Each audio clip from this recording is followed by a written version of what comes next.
Hello and welcome to Pods Like Us. I'm Martin Quibell, known to my friends as Marv, and this time I'm speaking with Lucas Dickey, hopefully for the first of many times, who is the CEO and founder of DeepCast FM. Hey Lucas, thanks for speaking. Thanks for having me, Marv. I'm going to consider us friends now, and I'm going to call you Marv and not Martin. I'm fine with that. So DeepCast FM.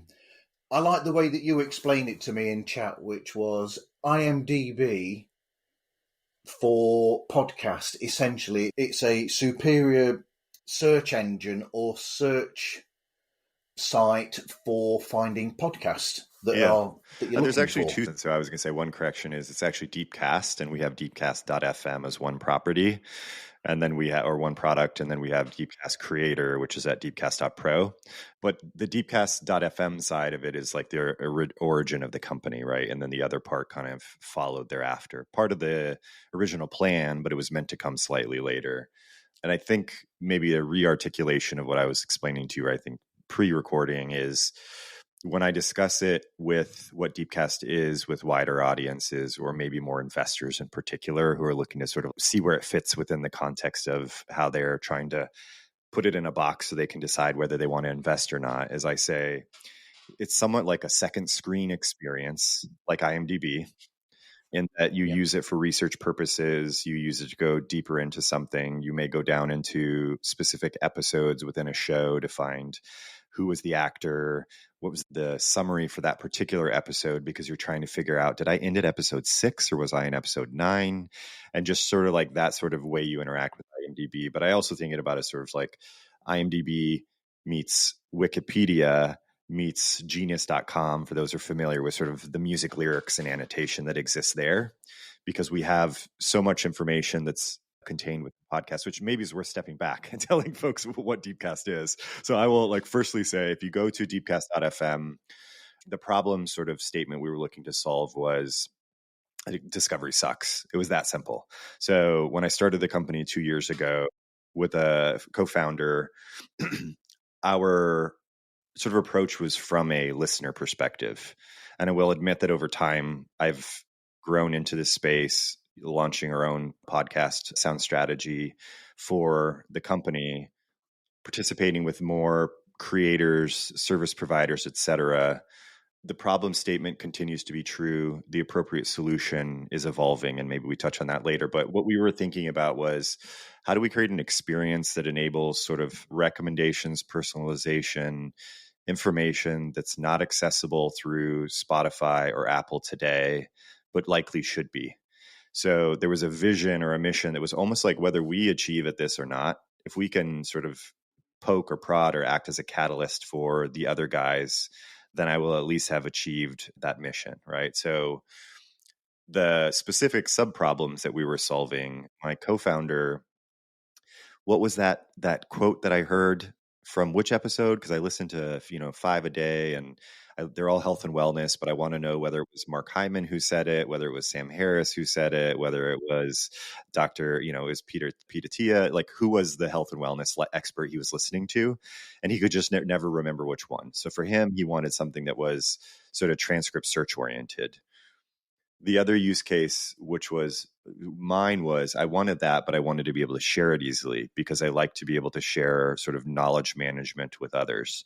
And there wasn't a particularly easy way to do that. Like you could pick an arbitrary start and end point on a clip with Spotify or YouTube and send it and expect the person to consume the audio or video format to the extent that you had sent it to them. But in many people's, we're time strapped and we want something a little bit faster. So are there summaries that could help decide, I want to listen to this thing? Are there takeaways? Are there topics? Are there key figures? What are the sort of data and metadata we could attach to it to better help someone decide, I want to listen to this thing, or I have already listened to this thing? When I pitch this to VCs, Marv, I oftentimes love to use alliteration, and I will say it's like discovery, distillation, dissemination, and then digestion, where discovery is tools we do use that are more spearfishing and trawling, depending on your sort of perspective as a user and how you discover. The dissemination is, okay, we've created all these things. Now, how do we make them highly shareable? Because audio is a challenging format to share. So encapsulating all these sort of like modular components that can be shared. And then the fourth one is the knowledge management side of it, or digestion. Like, I want to be able to retain these things or save them. And the best way to do that is to find those sort of like relevant clips or takeaways. And I can save it in Obsidian or Notion or whatever I'm using to keep track of my notes. But I need the raw transcript to start. And when we initially started this business 2 years ago, no one was passing transcripts through any of the players. The transcripts you could find were sporadically distributed across the web. You'd have to go to podcaster A, B, or C's website in order to get access to it. Sort of the consolidation wasn't there. So we said, okay, let's take a stab at transcriptions, and specifically not just for industry folks you would know this, like diarization with timestamps, with speaker identification, speaker labeling. We were like, we want to do that because I want to be able to properly attribute this quote I'm saying to Lucas Dickey and whatever Marv follows up with to Marv. If I don't do speaker identification, I can't give the appropriate context, and I can't do all these other derivative things, which, by the way, I'll continue on this, but a sidebar for a second. Transcripts is an area where I think I would like to see Apple and Spotify and YouTube and all the longer tail independent players spend more into. They've all decided that like the way Apple does it is good enough, which is non-diarized, no timestamps. You don't know who the speaker is.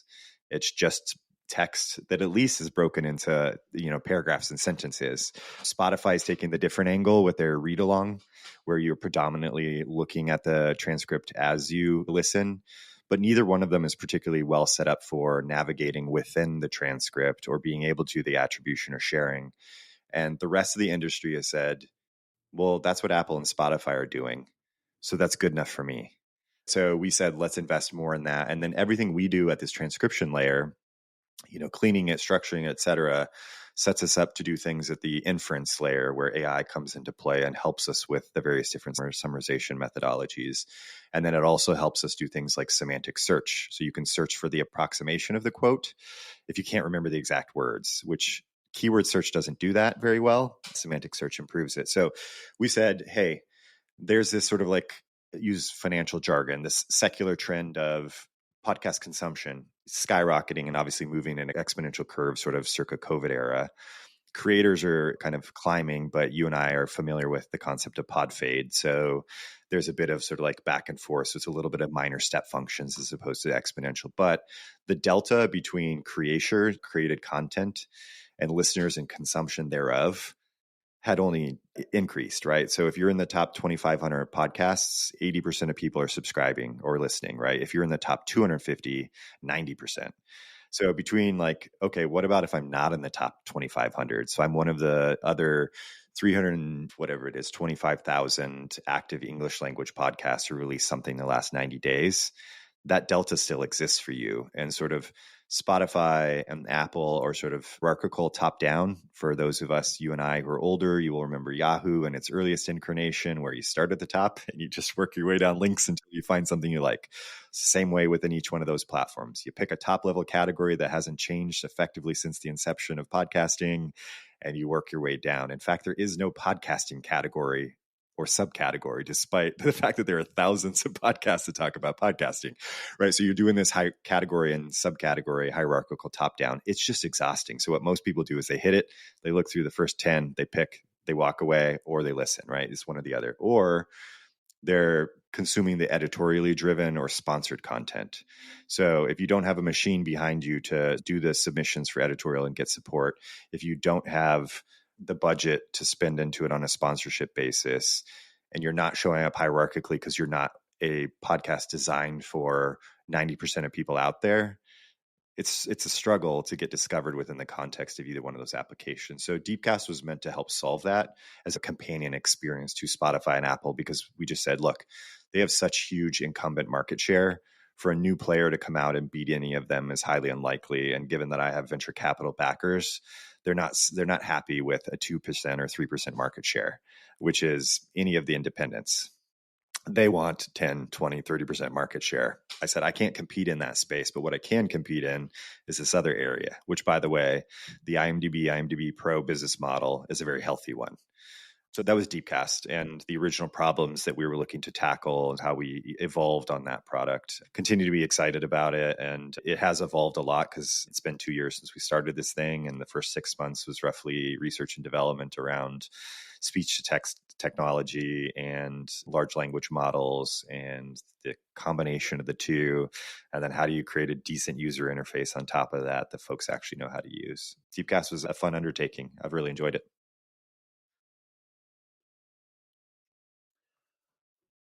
Wow. How many of these points have I written down that you've just explained? Well, the good news is that when you go back to them, I can peel the onion on any given one of them. So definitely keep on going in. And we haven't even gotten into the creator part of the business, which we can save for the tail end, given I think you didn't even have it on the agenda, which is okay. Well, that was in my introduction through podcasting or technology. You were introduced then as being a podcast listener, but also I'm guessing that you've got a technical head on your shoulders as well.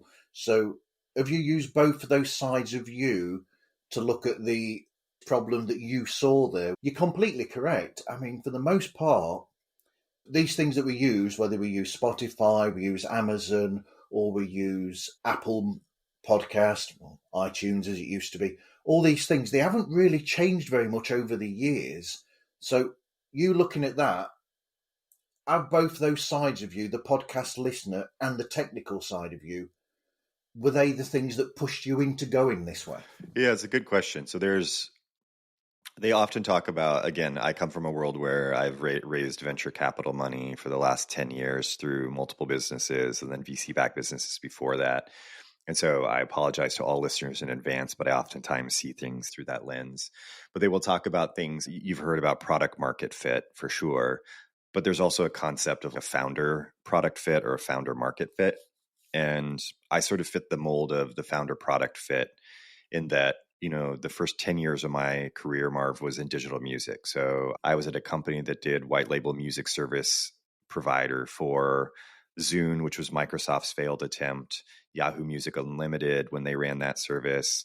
Over in the UK, Virgin Digital, Tesco, we were licensing content from them, then doing the metadata processing, packaging, and then sending it all to these storefronts who were more or less a user interface and editorial. And we did everything else. So I got used to living in the world of metadata. And then I went over to Amazon and was part of the team that launched digital music as a category there, one of the first 10 employees, and then expanded into Europe and into Asia and launched a bunch of other products, including creating a web-based and mobile player. So I'd experienced building players and connecting metadata on a presentation layer to players, catalog management, and then things, personalization, recommendation that obviously Amazon does a really good job at. So taking sort of all of those things, plus I moved from there into another media management company called Double Twist, which was called the iTunes for Android at the time because there was no native player. So we were that. And then I built out a radio station baked inside that with another UK-based company called 7 Digital doing the music licensing, and then another company called the Echo Nest, which Spotify was a large investor in and then bought outright in 2016 or 17. And they were the sort of music genome part of Spotify. So I had lived through all of those eras. I'd also done radio while I worked at Amazon. I was a DJ spinning 3 hours of live vinyl and interviewing guests. I was also a music journalist at the same time. So take all of those and then apply it to the fact that I was already a podcast fan who listened to, I don't know, I subscribed to 85 plus podcasts and would listen to 2 to 3 hours a day. So I had the perspective of, if you take my music industry experience and also film as well, because I did some film tech related stuff, or movies rather, there are very similar problems between each of these spaces. personalization, recommendation, discovery. There's also the same problem between what's called the power law curve distribution. You have these big mega winners, box office, busters, blockbusters, your Marvel films. But then you also have indie darlings who are maybe more mid-tail, and then you have this really long tail of this other content. In every case, it's how do you maximize all of that? And as a business, you're doing it because you're obviously trying to get some sort of additional revenue out of it. But there is value to sort of rising tide floats all boats and encouraging discovery of these other things. The blockbusters are always going to win. Can you bring up the rest of this? You generate more revenue off of it. The creator wins as well. So this got me to the point coming into this where I said, we have two core customers, not one. Most businesses say your consumer is your customer. I said those are first-class citizens as well. So as we build the consumer experience, we have to pay attention to both sides of the equation. So to get to your point about me being a technologist, yes, I have been in a product management role in software development for over 20 years now. And I had a technical job in college, and I wrote a blog stack in 1996, as a non-engineer for fun. I am not an engineer. I just happen to play with code a lot and sort of hack my way into things blunt force. But it really was, hey, we're at this advent of time where large language models were new. It was post ChatGPT launching with all the rage. And I was using GPT as a model before ChatGPT came out. So it was an early adopter and said, okay, cool. Given these trends happening within podcasting, there seems like an opportunity to take large language models and generative AI and not necessarily use it for content creation, which I know a lot of creators feel like is soulless or doesn't provide much value or doesn't show humanity. On the other hand, AI can be a force multiplier for discovery, recommendation, and generating everything we're doing on DeepCast. And then on the creator side of the business, it enables us to do, how do I create all the bespoke social for every one of the channels? What collateral do I create? Is it images? Is it video? Is it repackaging of the audio? Is it text-based? So how do you create a platform to help that? Again, generative AI is helpful in that. So while the creation side, folks may feel like it's soulless to do an 11 Labs generated episode, I happen to be fine consuming them. So I might be a bit of an outlier because I do like sort of just straight news shows sometimes with no analysis. I'm perfectly fine with it being an AI voice reading it. Sort of like it's repackaging of 18 other people's journalism anyways. But anyways, getting to the point of large language models, it was at that point where I said, this business that we want to create would have been impossible 5 years ago. You just couldn't do it from a scalable perspective, from transcriptions being 3 or 4 times more expensive than they are today at a significantly lower quality than they were versus today. Being able to do the generalization and summarization was basically impossible, or would have taken a bunch of human labor. So what was human labor intensive circa 2017, when say Brad at Podchaser launched Podchaser, is significantly easier today thanks to the advent of technology. So yeah, I definitely had that lens on, but it was like, how do I use that technology as a tool? Like the technology itself is not the end. The technology is just a means to deliver this discovery product, to deliver this dissemination product, and everything else that follows. Yeah, but that goes in line with my own opinions of AI, actually, where some people are worried about it in the podcasting world, whereas I just say that there's no need to worry about it. It's something that will grow and it won't take over every part of it. It's something that you use as a tool to help you. It speeds it up in some way. Yeah, for sure. And speaking of which, I've had plenty of questions sent in for you from Chris Smith of Podcast Audio. Okay. And so one of the questions that Chris has asked me to ask you is, how do you think an AI tool such as DeepCast can help smaller niche podcasts get discovered without a huge marketing budget? Yeah, it's a good question. I mean, ultimately, there's a couple of things we're doing that don't require any marketing budget for smaller podcasters. So if people are looking for a given podcast by something like one of those expressions, someone searches for dietary supplement with sleep aid because they remembered Tia mentioning it. But then when we return it, it returns 4 other smaller independent podcasts who are not sort of the backing he's got from a network. you are surfaced in a way that you would otherwise not be surfaced in any of the other platforms, depending on how you did the keyword, right? The other thing that we do is, which I think every one of the podcasting apps and platforms should be doing, and at least one of them picked up one of these features. We also do what we call topic and entity. You can think of it as like people, place, product, proper nouns. So topics are not proper nouns. They are politics, religion, camera preferences. It could be anything that is a topic, whereas the entities are Elon Musk, Starlink, Ukraine, right? Capital lettered nouns. We do analysis as we process things and say, this episode encapsulates these 10 to 15 topics. And this episode has mentions of the new prime minister or of Germany or mayors or whoever it happens to be. If I went into NPR Up First or Wall Street Journal's Tech News Briefing or the interview from the New York Times as my ingress point to find more information about that episode I was into, I'm also going to be able to click on the topic and jump to other episodes from different shows covering the same topic, or click on Starlink because it was mentioned in the episode and see other episodes that mention Starlink. As a great discovery mechanism on our platform that others should be exploring because it enables an interest-based discovery as opposed to purely top-down podcast, all those other things we're talking about with like being top 90% and hierarchical navigation and editorial. The other thing is what we do is in the open web, Marv. And what I mean by that is it's a browser-based experience and it's open to Google or any of the other search engines, which obviously is mostly just Google. But if you were to look for something based upon contents of what you heard in an episode on Google, they don't have transcripts, because those transcripts are in Apple's native application or they're in Spotify's, or now that both of them obviously have web interfaces, they're setting those up as non-indexable websites so that Google doesn't pick up that part of the content or they make it challenging to. So with us, someone can look for, Marv mentioned Podtastic and DeepCast. And guess what? Because we do such a good job with entities, your name, my name, the company's name, we're all captured.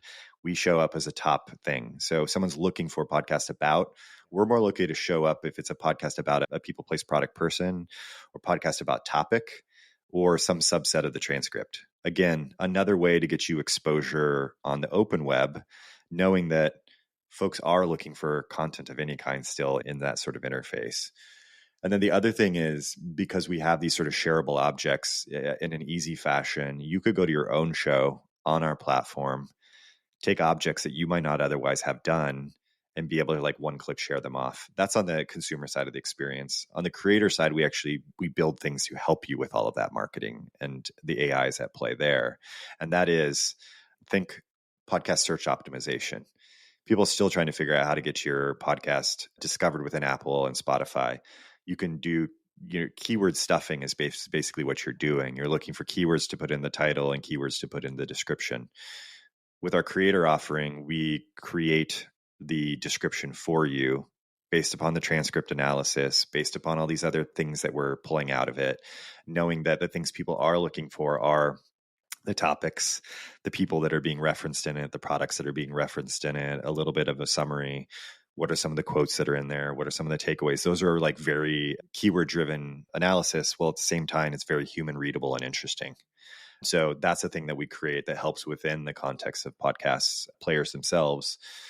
And then on the creator side, we also do other sort of like multimodal asset generation and content generation that you could use across every one of those social channels. And that is, it starts at free. And then we have a $15 tier and a $30 tier that does a bunch of other things. But long story short, I'm using our own product for promoting Sound Strategy, our podcast. And I had, prior to using our own product, to have someone, producer, social marketing person, it would take them hours to generate what I am now doing in sub-hour start to finish. I want to do triptychs or carousels of key quotes, but I need the key quote first. I'm not having to go through the transcript endlessly to find it. We've already identified a key quote. We wrap it with context. So it's not just Elon says F yeah, but instead it's Elon says F yeah to a question about whether we'd be in Mars by 2035.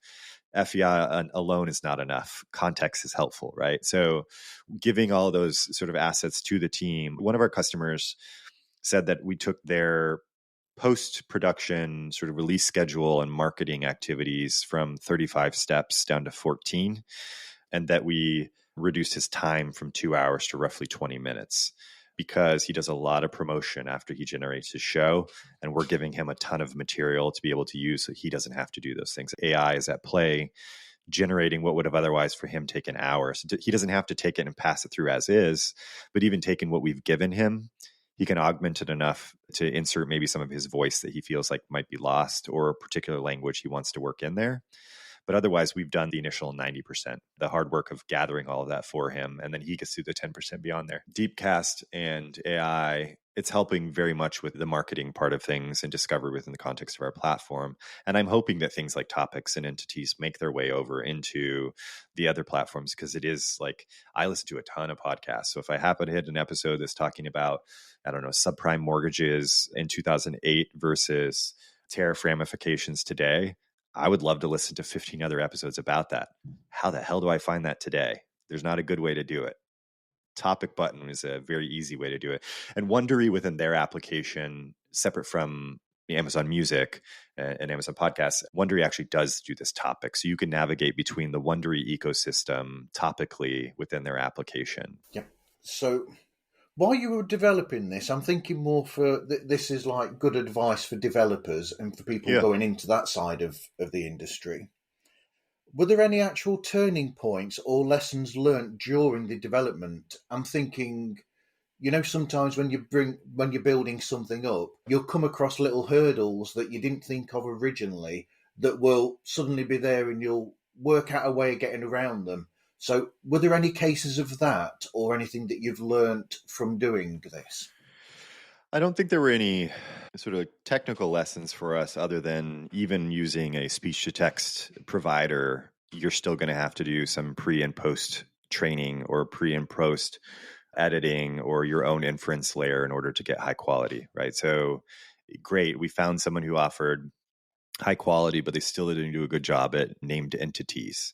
So they would butcher every name under the sun. Now we ended up doing some interesting stuff where we say, well, you already do an episode description. You oftentimes in your episode description mention at least the key figures that you consider key figures because you put it in there. Can we take that and can we use that to help improve the quality of transcripts when they're being generated? So that was a lesson. The other is that while these costs have come down significantly, they're not free. So how do you develop the appropriate business model in order to offset your cost of goods sold, your operating expenses, and then move beyond that? So honestly, that's where this sort of catalyst for launching DeepCast Creator, which was originally called DeepCast Pro, my intention wasn't to launch that until year 3 or 4 of this business. But what we realized was with DeepCast, there's behavior change from consumers. And behavior change with consumers is always challenging. So if they already have a sort of endemic process that they're familiar with, even if it is a pain in the ass, until they get something like sufficient social proof that that's the way they should be doing it, or their friend who's an expert is doing it, it's all varieties of social proof basically to change that behavior. So we said, well, who are some customers alternatively that are in market for a product we could create that were already in line with our vision and mission of sort of like unlocking the value of all the world's spoken audio knowledge, focusing on podcasting first. That's the podcasters themselves. And so our original problem statement of like, how do we help, or so discovery sucks. The flip side is I'm a podcaster. How do I get discovered? And then one step further, which is potentially monetization as well. And so the inflection point for us was, hey, knowing that every new podcaster that came out here was looking to solve many of the same problems. How do you generate the assets you need to put into your episode when you upload it? How do you do the marketing after the fact? I need a podcast website. How do I do that? We have a product we call PodSite. How do I populate the content that's on the pod site? How do I interact with my customers, right?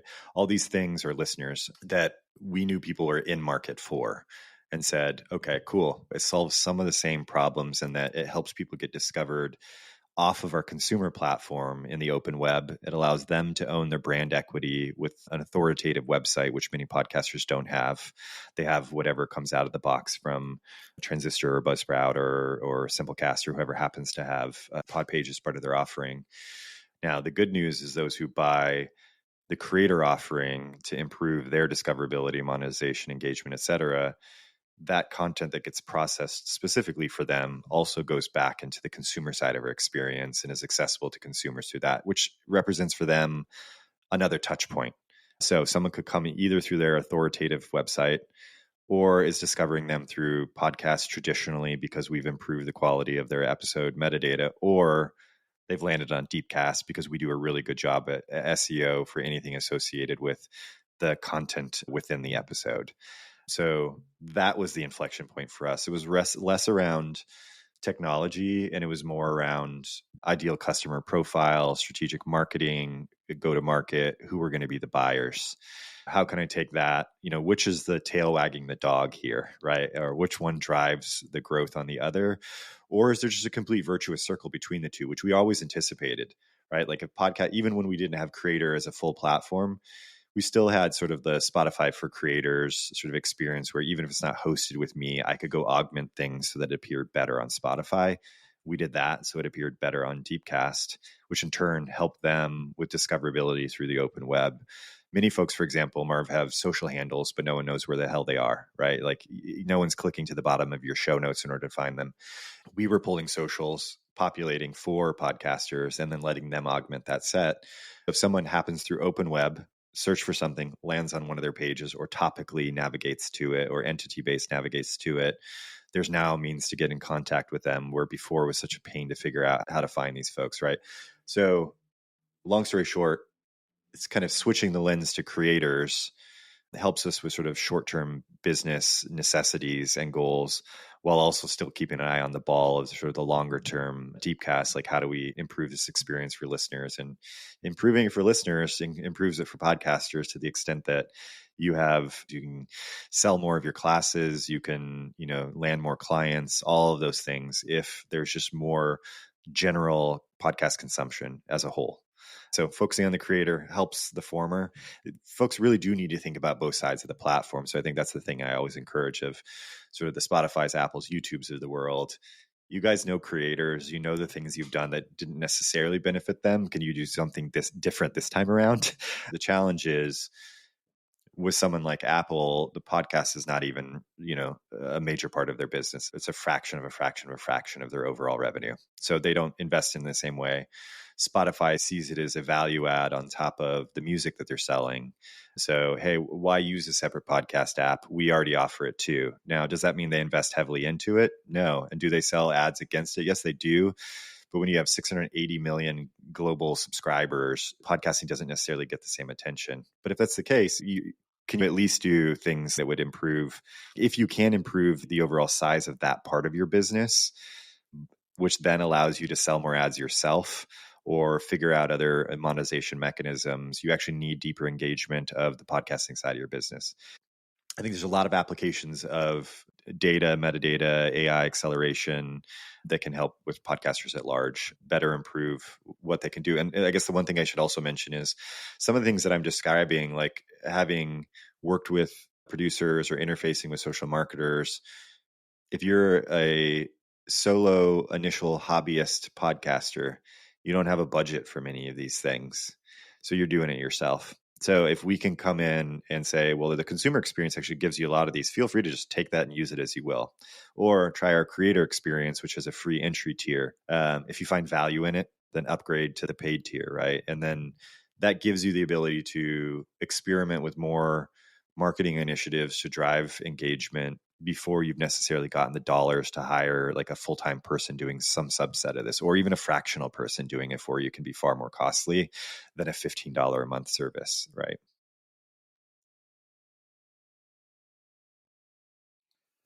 Going back to the mid 2000s, 2005, 6, 7, 8, and then 9 when it started, really, it went up around that sort of era. And the history of podcasts back then is a lot of independence and people doing it from their own room that weren't industry experts, shall we say.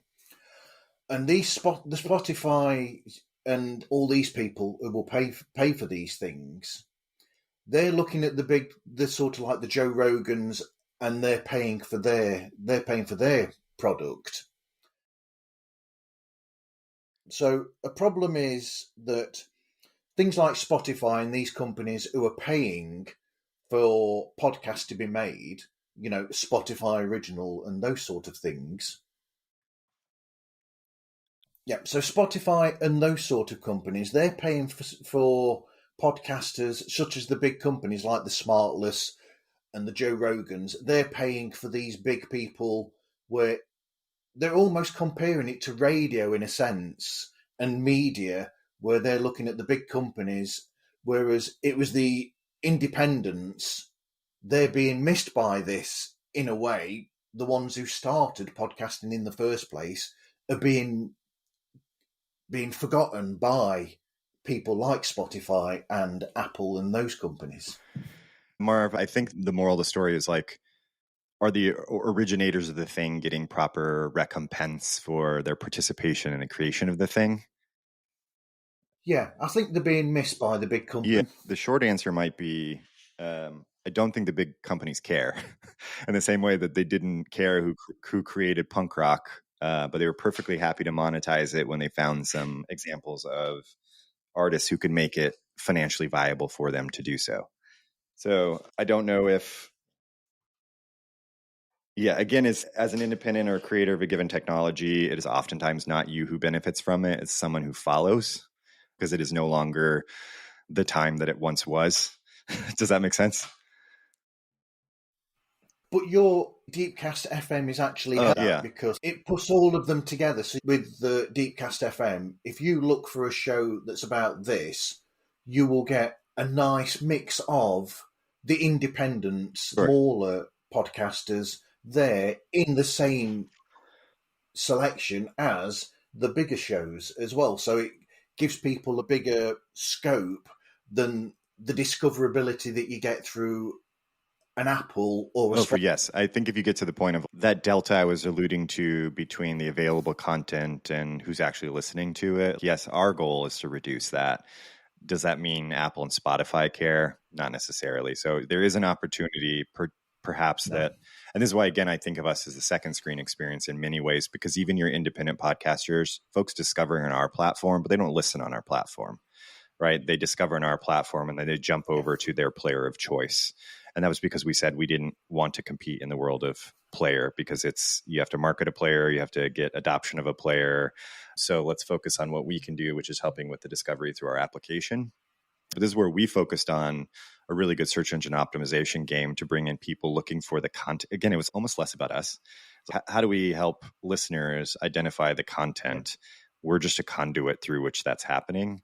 And if they find us through Google search that leads to us, that leads to a random episode A that they were interested in, and then that exposes them to indie episode, B, C, D, E, that's amazing. Again, goes to sort of the rising tide floats all boats, or actually playing to the fact, I saw this today. So Spotify announced the difference between plays and streams, right? And they're going to start exposing play counts to listeners.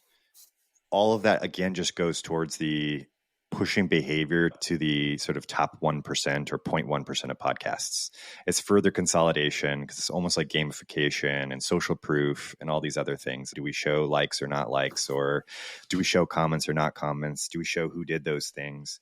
I don't think it's going to help with discovery of net new stuff. All it's going to do is they get the signals of what's popular. They push that up to the top. Everything else falls off completely.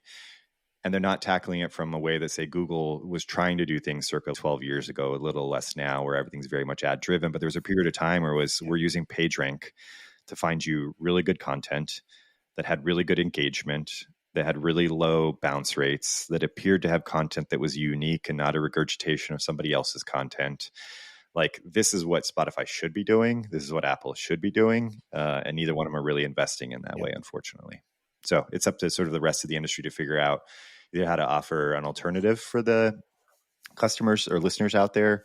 Do we just say, hey, DeepCast is appealing to 20% of the market? who are the other 2,500 plus podcasts out there and the listeners who listen to those. So we market to those. We're the alternative too. There's a bit of a chicken and an egg there, Marvin, that if you don't have the blockbusters, then folks who come looking for indie show ABC, but they're also looking for blockbuster, like, they bounce because you don't carry that, right? So you end up having to carry a very large catalog, which is part of what I got to earlier around customer adoption and prices not being as low as they should be, or rather need to be, in order to continue this at scale if you're not a really big company. So there's some challenges, but a clear upside for podcasters themselves to have a platform like this. Yeah.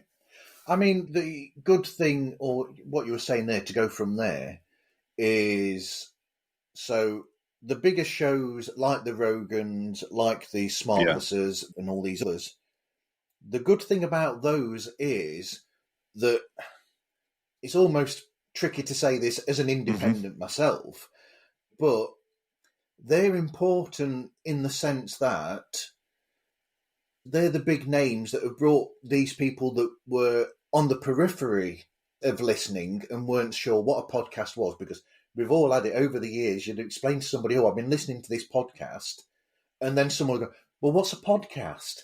And now the amount of people that know what a podcast is has gone up sky high. But that's because of these bigger shows, for sure, shall we say, with the bigger artists, the Batemans and these.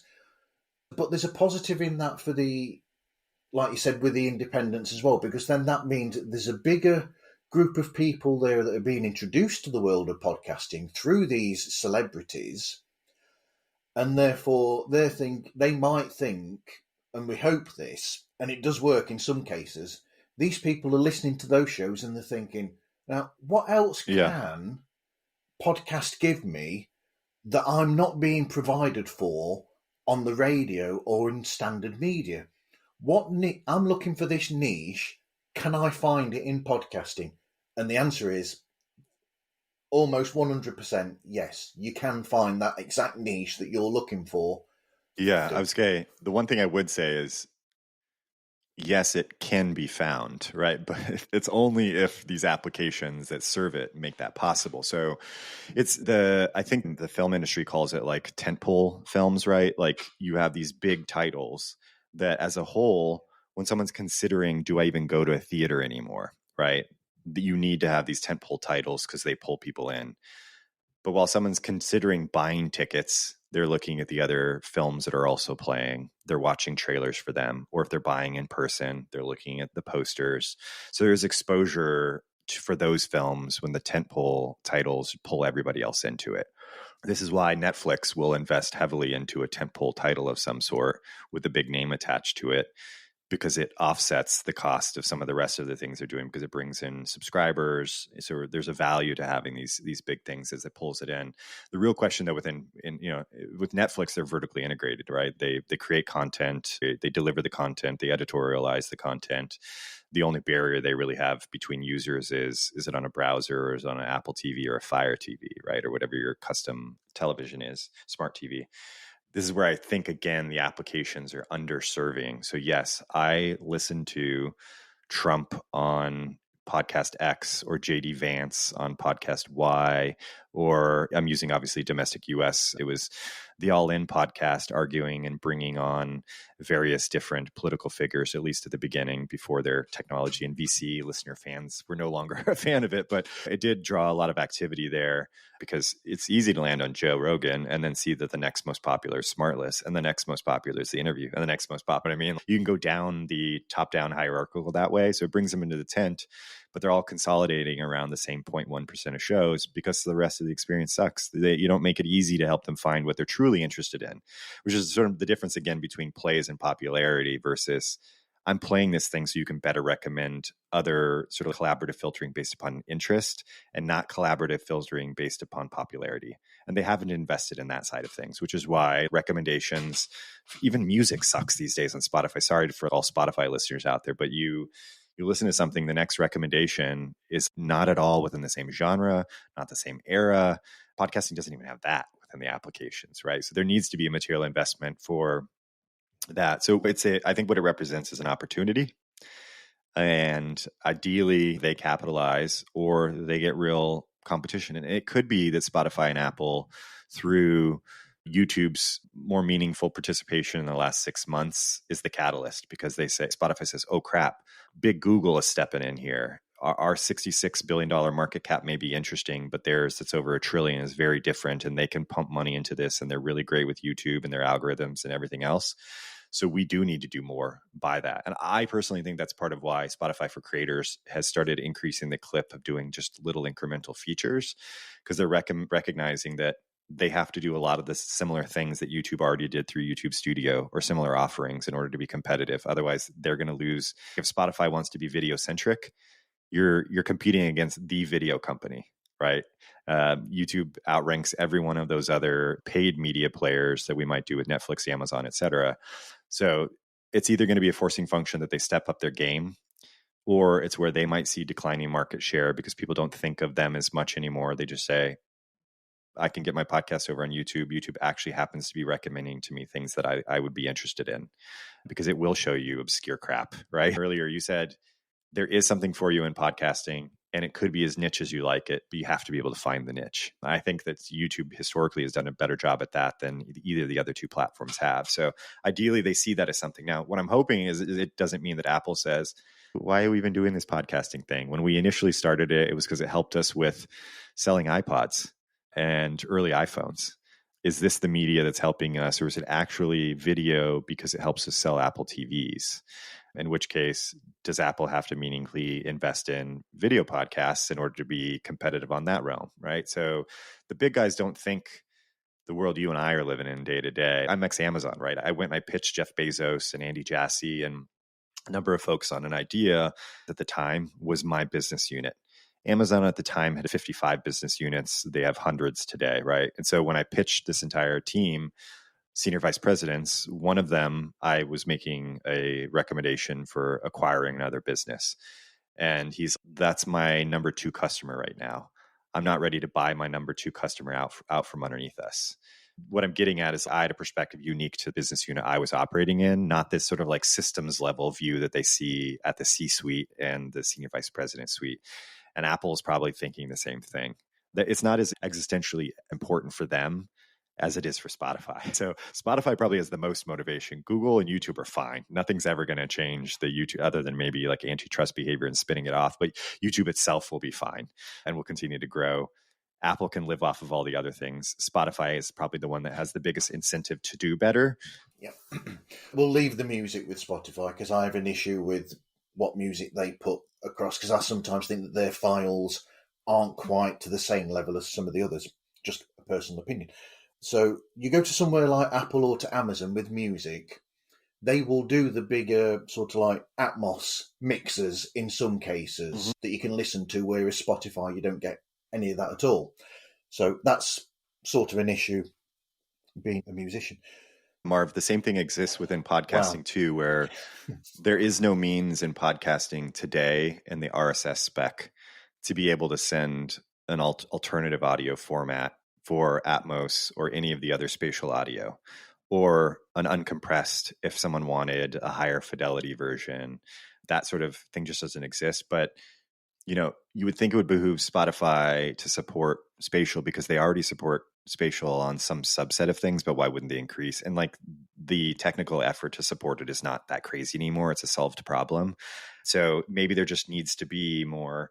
So like on the podcasting side, there's not a lot of spatial audio designed podcasts, right? So they're going to have to, it's the chicken and egg again. Like, is there enough supply? And there's a demand on the other side. We actually happened to interview a podcast producer. Her name is Tiffany Kane, who is in Orange County, south of Los Angeles. And she's creating a Dolby Atmos mixing and recording studio for podcasts and video games. Video games love spatial audio, because as you put your VR goggles on and you turn your head left and right, and there's gun firing over your shoulder, and you turn, the gunfire coming needs to have some representation of where it's coming from. The same. So she's excited about the idea of, these are going to be larger budget because she has this production studio that is not cheap, but like sort of story driven or narrative driven shows as opposed to interview based shows, where you do, again, there's a character in the distance saying something, there's a whisper behind you, like being able to capture that will be pretty amazing. But on the other hand, it's not supported as something she can deliver. So in her case, she said, we're going to create an app and it's going to be full of spatial audio content. And much like my attitude with DeepCast, she's like, look, if this just ends up being a catalyst for an adoption of what I think is really important as a storyteller, so be it. Now, she happens to be hedging her bet a little bit there too, where if the app does have some sort of success or the big players do adopt spatial audio, she's got a recording studio that is going to just have more bookings, right? So getting back to your original point, I think it goes to business incentives and what they think people are willing to pay for or not pay for, and where does it fit within their grand scheme, and is podcasting important for them enough that they pay attention, right? And I think if you listen to earnings calls, it's small, right? I think Apple had one reference to podcasts in their most recent earnings call, and it was just like a single reference within the overall services part of their business, where they were referencing however many billions they did, which includes long laundry list, and podcasts was listed somewhere in there, right? Or Daniel Ek on his earnings calls for Spotify, scandal where the industry pushes back significantly and he has to address it. Or if it did lead to some adoption of folks coming to listen to, the presidential, vice presidential candidates who weren't into podcasts, and what do? They go to the app that's top 3 in the store to download, right? If they're not already using it or their family members not already using it. So I think it's the hard part. You have to put on this systems lens, and how can I operate within that system? And do I operate within that system, or do I figure out a parallel system? In some ways, Marv, there's a world where it could be SoundCloud versus Spotify for podcasts. Is DeepCast SoundCloud versus Spotify? SoundCloud historically had some major ups and downs from financial viability. They're actually kind of pretty good steady state right now, but not growing at the same pace. So as long as it can be maybe a profitable, viable business, maybe not with exponential growth ahead of it, maybe that's the direction the industry goes, which would end up leading, unfortunately, to a bit of bifurcation of what shows up where if you're prioritizing it. So a lot of content on SoundCloud, producers, DJs, et cetera, is not also on Spotify. They've just said, I get better compensation on SoundCloud, albeit for fewer plays, but maybe it nets out better anyways. And so I'm okay with a lower play count. And oh, by the way, people tend to be more deeply engaged fans on SoundCloud than they ever would be discovering my content on some of these other platforms, or at least they can show how they want to engage with it in a way that's just not easily possible, again, with these other platforms. So I think maybe is that switch happening? No, because I don't think the industry just yet is looking to say, these 3 are not working and we're throwing all eggs in some other basket. Instead, we have 10% market share for players that are not those, that are heavily fragmented, where they have either 2-3%, and then the rest are sub that.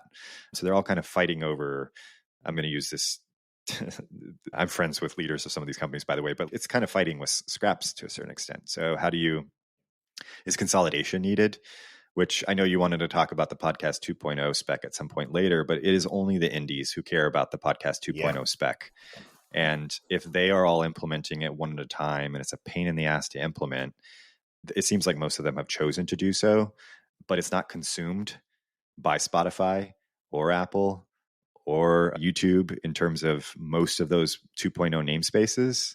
It's like low value. If the individual podcast apps are doing it, well, that's interesting, but only if there's consolidation there, right? If it's distributed here, engagement levels across any of them are not big enough to create the sort of Spotify style ad network on top of it, which can generate real revenue for you as a player, assuming you're even selling ads, which some of them aren't. So I think this gets also back to, Marv, another thing you were alluding to about early players. There's a lot of folks who've been in this industry for, say, 20 years who are happy the way it's been for 20 years and sort of resistant to this change. And it's in my mind, it's the vinyl to CD to digital rights managed to MP3 to streaming that happened within music. The evolution happens, right? And you lose some of this sort of high fidelity audio fans, to use you as an example. There's no uncompressed unless you're going to buy the vinyl, which is technically compressed because it's on analog and an analog medium, but it feels warmer, right? So it's not where the investment is happening across those who distribute the content. So this is where the platforms and the distributors are really key here, and needing to get those folks to adopt it. It may not be through a spec because they don't care about the spec. I used an example in a previous conversation where, because I was at the very early days of digital music, Sony, EMI, BMG, Universal did not send music in with the metadata according to the spec, quote unquote.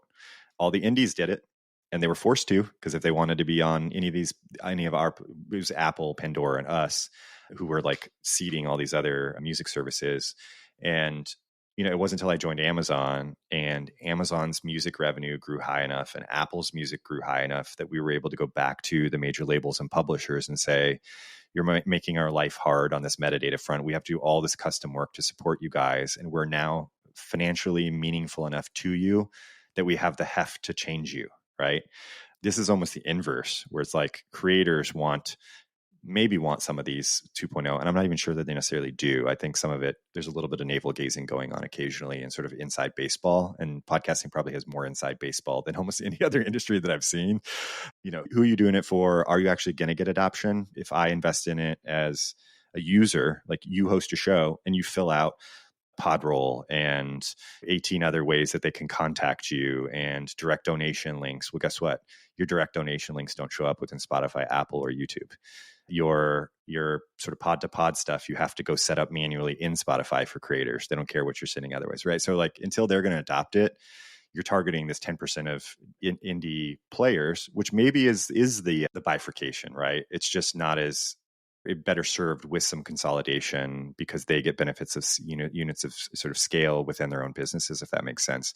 So I don't remember where we started with the original question, but other than to get to like, there's the bigs and there's the littles, and there's the three 800-pound gorillas, and there's everybody else, and those guys are just not big enough. And I think some of the changes are more likely to come from activities like, Brian, It Sounds Profitable, which is, for those who don't know, like an industry trade body that is predominantly populated by large networks, agencies, advertisers, services like mine. And it's us going as a body to Spotify and saying, we want to invest more into video. We want to invest more into video advertising, but we need these other things first. It's more likely, I think, going to be where the dollars advocate for change than the indies, unfortunately, because if you take all the indie podcasters combined and they roughly account for 10% of playback market share, the big guys don't care. You're not helping them sell more ads. You're not helping them drive more listeners. And because they're not building a system that helps drive more listeners, they're not setting you up for success in that way either, right? So the only real way is, how do indies say, how do we get the big guys to care about the things that we care about? Is it possible that Pushkin, or I don't know, I don't tend to have the studio names very well memorized, but all the studios and agencies and networks, is it some of them who say, I've got great long tail content that dovetails nicely with my tentpole content. However, Spotify, Apple, YouTube are not doing a good job at helping surface my mid-tail, long-tail, or sort of spin-off shows. Then maybe that's how you get their attention, is the big dollar saying, I want to come spend into video because I want to be able to sort of pod to pod recommend with my own network. But you have a service that's not set up well to do that for all the things I need, like first, last, final click attribution, or whatever it happens to be the industry is concerned with on that front. It's coming from the dollars talking to the dollars, as is always the case in order to get change. But maybe the indies can find areas where there's high alignment between them and the tentpole sort of blockbuster content. Is there something that Smartless wants that Marv wants? And if so, how do you get Bateman and crew to care to the same extent that you do, that they go and say, I think I'll yank my show from your platform unless you do these things, right? That might be the way. It might be the content movement, which in the early days of digital music, there was all sorts of exclusives, right? You could exclusively get Beyonce on Amazon MP3 for an additional week early. And that was meaningful at the time. These days, catalog differentiation, it doesn't really exist within music because there's very few exclusives. There'd be alternatives, an unedited cut or whatever it happens to be. Podcasting still is in a position, because of the way RSS works, that they can just say, my feed is blocked. I'm not hosting it manually on your platform, so you don't have access to it. So it may be like grassroots movement that needs it's like almost like SAG-AFTRA or any of the big Hollywood related unionized groups saying, J.J. Abrams might come out in support of, it's usually not the producers though, right? It's usually the directors, actors, and screenwriters, but them coming out and saying, this thing it takes more than a village to create what we're doing here. How do I make sure that they're being taken care of too? And they're the next generation of me. So maybe it does take someone like the Smartlesses of the show or the Joe Rogans of the world or Call Her Daddy or whatever happens to be, to say, I want more. Listeners want more. You need to do things to change it because it helps me, but it also helps them. And I care about the ecosystem as a whole because I'm benefiting by being part of that ecosystem. That gets back maybe to your earlier participants who were these rebel radio type folks who said, I'm not doing AM anymore. I'm going to do this podcast thing instead. Maybe that's is appealing to like ego, but also affinity. You and I, hey, I'm always blanking on Call Her Daddy, what her name is, but you and I both want this industry to do well. What do you want that I also want? And can I get 10,000 signatures from indies combined with 100 from big shows? And that makes movement happen, right? I think the indies are going to have to figure out what their alignment is with the big guys in terms of what they both care about. Yeah. Right. We're going to come back to the team in a bit, but since you brought it up, I think we ought to hit on that right now, which is what you think of what they're calling 2.0 and how important is it, and does it actually do what they really want it to do? Yeah, honestly, I'm not really sure what they wanted to do. If you look at the spec, it's like 30 new fields. Which one of those benefits me as an indie the most or just a podcaster the most? I think it probably should have been more incremental and focusing on key fields that you thought the big guys would adopt. The 2.0 is probably the movement from one and some incremental namespaces that were added, but it's Pocket Cast, Castro, Overcast, Castbox, Metacast. They're the ones who are respecting the 2.0 spec. Spotify's not, Apple's not, YouTube's not. That's where 90% of listeners are happening. I don't think it's going to be through spec creation. It's really easy to write specs. I also worked in ad tech for a while, by the way. So I wrote specs for the Interactive Advertising Bureau, basically dollars being spent online. And I helped write specs there too. And sometimes it took years before the specs were adopted, but mostly it was because either I helped write one of the original privacy specs and one of the original how to use location data specs. Those actually didn't move in terms of adoption until there were statutory changes in the United States, like the Childhood Online Privacy Protection Act, where you had to be more careful about whether you were advertising to children or not, or CCPA, which is like California's equivalent of GDPR, right? It wasn't until these legislation came through that, oh, these specs matter now because the government's telling me, or specs become important because there's a financial incentive to change. What's the financial incentive for Spotify, Apple, or YouTube to support many of those? Like, are you not putting this show on Spotify and Apple and YouTube because they don't support your direct donation link? Are you not going to be because they don't support your where you recorded this episode, the location field? No, you're still going to put your show on every one of those, right? So they need something more than a spec. They need an incentive to change. And that was where I said earlier, I think I'm a little bit more, I think it's money is what causes feet to move. And most of the changes in the 2.0 spec, I don't think is going to change the three big players. And that is where all the listening's happening. Agreed. Yep, I think so. Plus, it also adds to the amount of time that you then spend on post-production as well in some ways as well, because you've already hinted at it with the AI transcription services where you can use AI to transcribe, but then it's long-winded then to go through. I mean, we've gone over an hour now talking, so the longer the episode is, the more you've got to go through to then incrementally go through, make sure that all the names are correct, all the words are actually as they were in the show. So it's even more to add to the people that have got jobs outside of being podcasters. For sure. Because we're not all celebrities that just do podcasting and have a production team to do that. I think that got to my point around both the big guys aren't doing it, and the big guys aren't doing it, meaning those three players are not consuming that content. So I don't know who you use as your host, but maybe they have those fields because they're part of sort of the independent ecosystem or an ecosystem that cares about it. Do you want to spend that post-production time filling out metadata field after metadata field if you're not sure the value the thing has? It's great. James Cridlin referenced the idea of the value of Pod News, referenced the value of maybe location to be able to say, find podcasts from folks around me. It's an interesting concept. On the other hand, I don't really care where anyone is in the world of podcasting. You're in the UK, I'm here, and we're talking about podcasting. And I can talk about almost any, you have journalists from any country recording from any place. If they're doing a sort of independent journalism, it's interesting and maybe it has historical value. But until the big guys say, well, this is how I'm going to support discovery. Aha, you have a location node. I'll show you the podcasts that are generated near you. But they're not doing that, right? Until they are motivated you, and you have to show them a business use case for that. Local community driven. This is why local media is struggling, right? Like people don't tend to care as much about their local paper as they used to. So investing in the opposite direction, unless you can figure out how to make it compelling for the big guys, they're just not going to do it. So you need to find fewer fields and only those that you know are going to be high value for everybody. And the everybody includes the big guys who care either about driving new subscribers to their platform, i.e.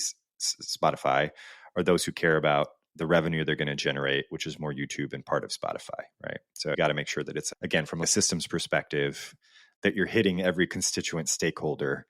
Otherwise, it's going to be rejected from the system, at least from the parts that are operating the biggest part of the system. I have a hard stop in 4 minutes. Okay. So first of all, do you want to highlight some of the team that you've used to put this together? Yeah, I mean, I think the person I'd focus on the most is Kim Burgard, my chief technology officer. Kim worked with me at a previous company. I hired him and I think he was employee 10. And at the sale of that business, there were 250 employees and helped me build a highly scalable system. Like that's what Kim is really good at, is scalable systems. So indexing, say, 2.2 million podcast updates that come in daily and sussing out which of those actually have new episodes, and then kicking off this transcription process and both the pre and post, and then sending off to AI and then encapsulate. Like there's just so many parts that go into getting this thing working, which is funny because I get folks saying, hey, can I go do my own personal version of this?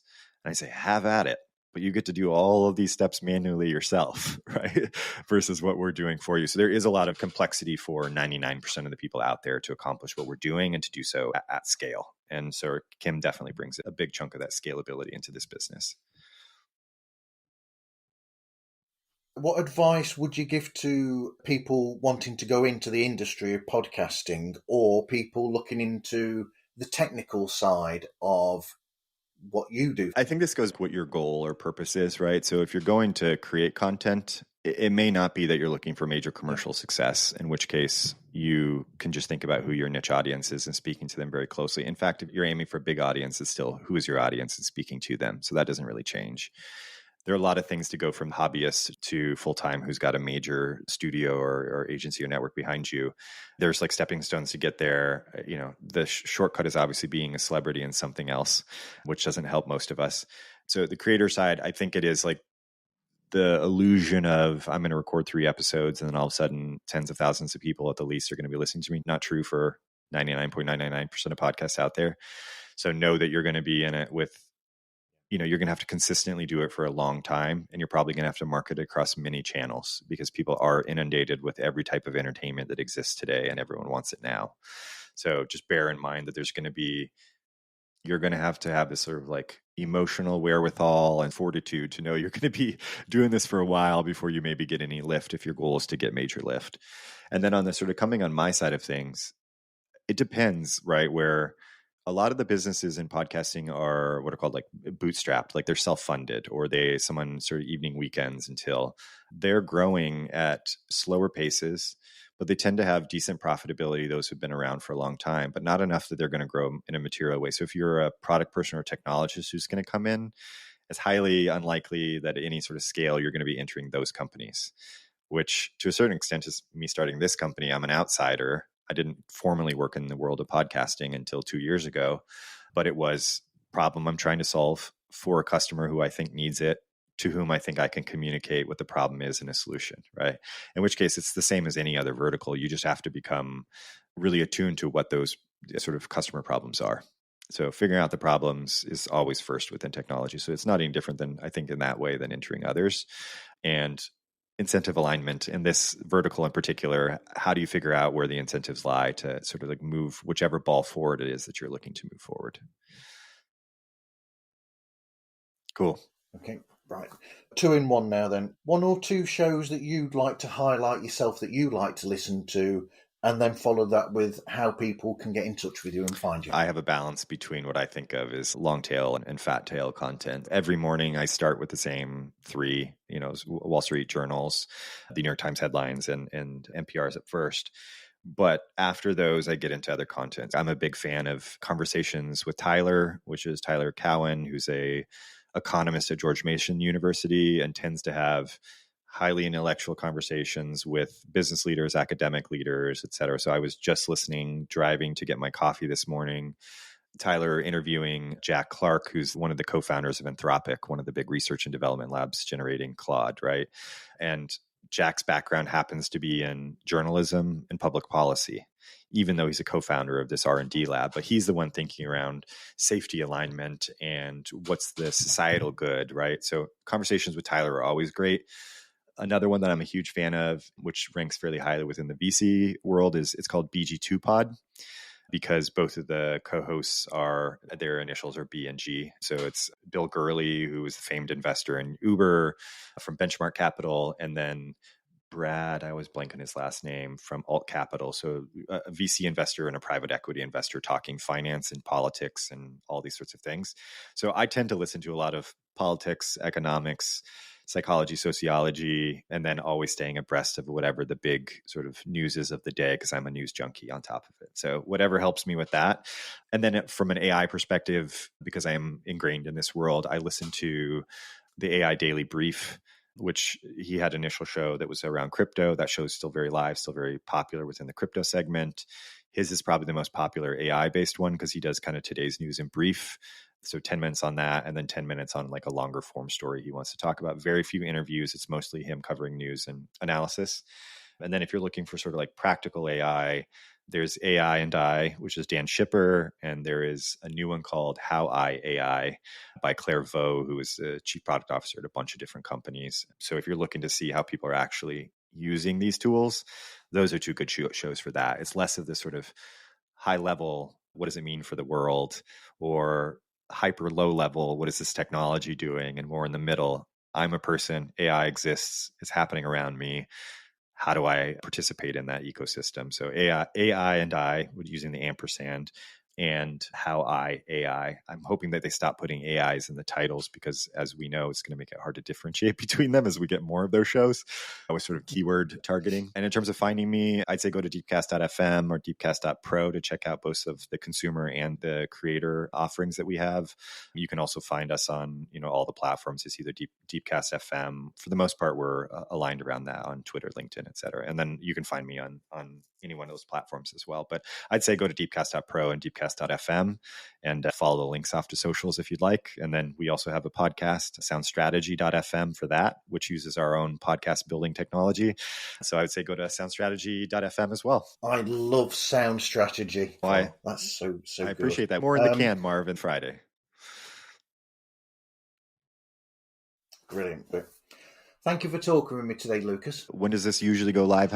I also have, I think this is number 5 or number 6 that I've got in the can ready. I'm always 5 or 6 episodes ahead on purpose, because then you don't get that pod fade problem where if something happens, you've got that fallback then of episodes between the gap where you can get back, you can make yourself better if you get poorly, if you've got that gap to play with then, and that sort of comfort.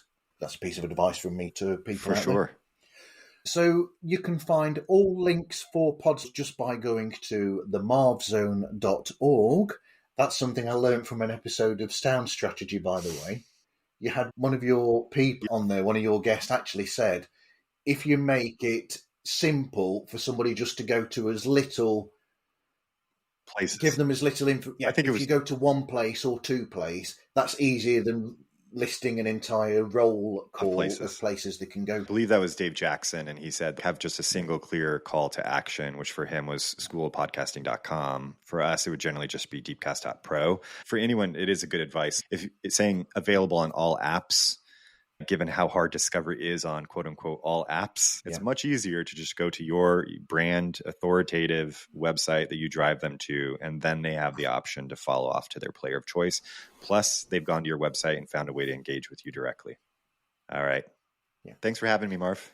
So themarvzone.org/pods like us. You'll find all the stuff you need there. All right. Thank you, everyone, for listening. Hope you listen again to another episode of Pods Like Us.